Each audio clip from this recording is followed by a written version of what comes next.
Hagajingila kay World Cup semifinal hapdeng ke France berjaya ke Spain. Hawkaj kini gajingila kay Marsdang kelas step kami kuar ke Spain kali ada ke penalti ia kebalkan jad Michael Oyarzabal. Pada ia kami ni ke penalti Michael Oyarzabal ulila hiban penrung syopo jog gol jelang. Kan bahada bukur kelas step ke Spain ke dalam keman ia ke France ke Chico Leonard. Kan bahawan yang la ke arpat ke Spain kali yang mentep akan ni ke sampu praling bau Pedro Porro. Kan bah walda ke France kal pesang pan penpai ki art ligini gol walda ke ter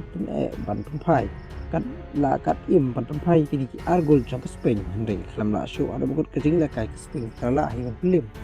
jaga France ala ar gol not yang bakal kejing job ke Spain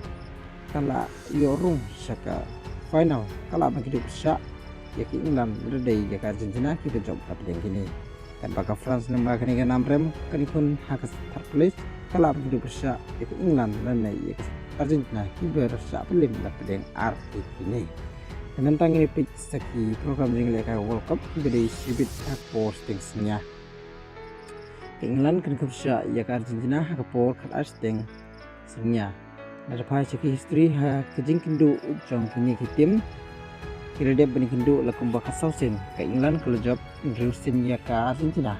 kan bakai Argentina kalau job laisin ya ke England kan banyak hype sansin house name bagi kedua kong day house name cicar day sepasan pawai haget ngelak ke perlok ke England kalau lah job ya ke Argentina lah ala ke gol kan bah house name bagi kedua kong day house name Arjarsan haget ngelak ke perlok ke England kalau job yang ya ke Argentina lalai ke Argol hadirin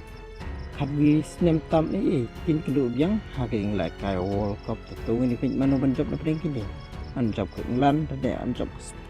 Argentina but menurut kita ban yorung ke final ini kedua besar ke Spain kan bagi bahasa pelimpat di habani dia kai kata place ini kon besar ya ke France ban yokni dia kata third place